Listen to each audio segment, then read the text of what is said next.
You could feel the tension the moment the doors opened. People walked into the sanctuary expecting a normal night of worship, but something in the air signaled that this service would be different. For months, quiet conversations had been swirling among members. Whispers about the land, the building project, the fundraising goals, and the growing frustration surrounding them.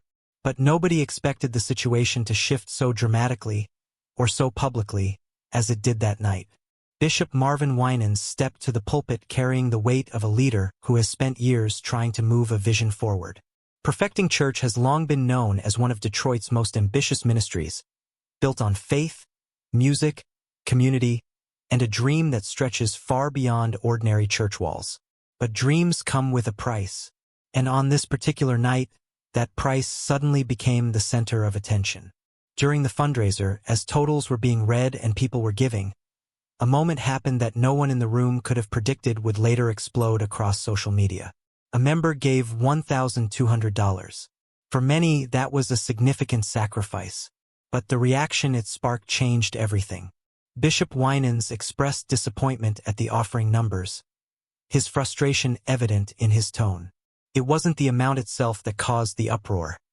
It was the way the moment unfolded, the sharpness in the air, and the emotional weight behind his words. Some people in the congregation were stunned. A few nodded quietly in agreement, believing he was challenging the church to rise to a higher level of commitment. Others shifted in their seats, feeling uncomfortable, confused, or even hurt. And just like that, one moment became the spark of a full-blown conversation far bigger than the room it happened in. When clips from the service hit the internet, the reactions came fast. Some insisted the bishop was simply leading passionately, urging his congregation to keep pushing toward a shared goal. Others argued that the moment reflected growing pressure on church members to give more, even when many were already giving sacrificially. Different voices chimed in, longtime members, former members, other church leaders, and people who had never stepped foot in Perfecting Church but recognized the Winans name. Suddenly, the narrative shifted from a single fundraiser to a broader question. What is happening behind the scenes with Perfecting Church's long-standing building project? For years, the church has been working to bring its massive vision to life. A new campus, new facilities, a ministry center designed to serve thousands. But large projects move slowly, especially when they depend on consistent fundraising and community support. Some members felt the process should have been completed by now. Others believed unexpected obstacles have kept things from progressing as planned. As people debated online, more details began surfacing.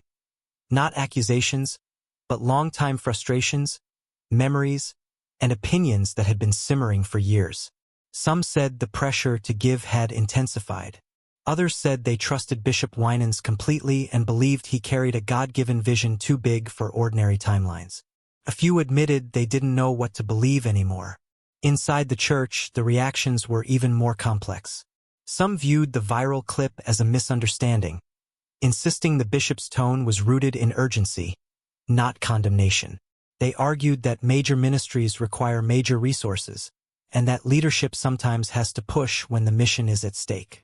Others, however, felt the clip revealed deeper emotional strain on the bishop, the congregation, and the entire process of building something as large as Perfecting Church's longtime dream. As the story continued to spread, people began revisiting the history of the land itself. Perfecting Church's building project has not been a short journey. The land carries years of planning, meetings, revisions, obstacles, and hopes.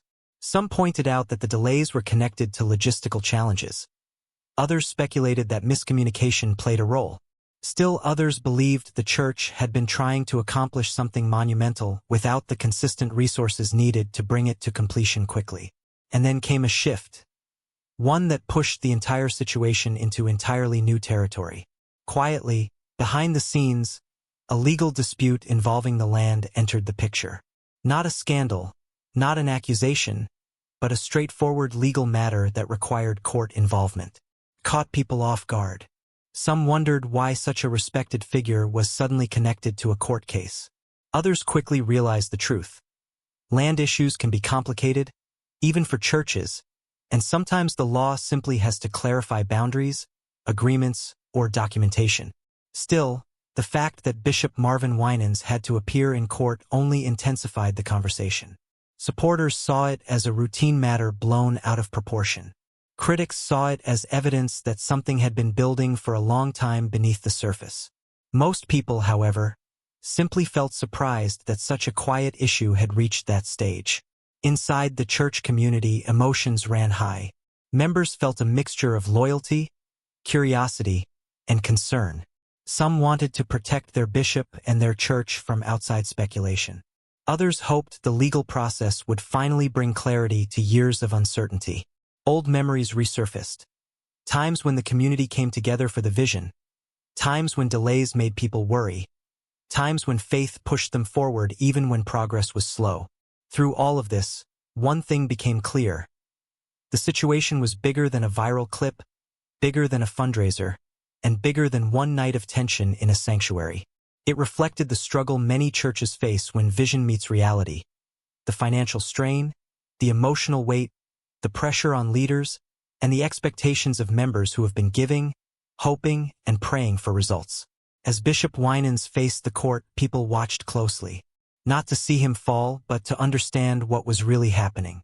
Supporters believed he was dealing with an issue he inherited, something tied to old agreements and difficult land logistics. Others wondered what the court might reveal. Most simply hoped the process would bring resolution to a situation that has become larger than anyone expected. And now, as the story continues developing, the central questions remain unresolved. What will the court decide? How will the ruling affect the land, the building project, and the congregation? Will this situation bring unity through transparency, or will it deepen existing tensions?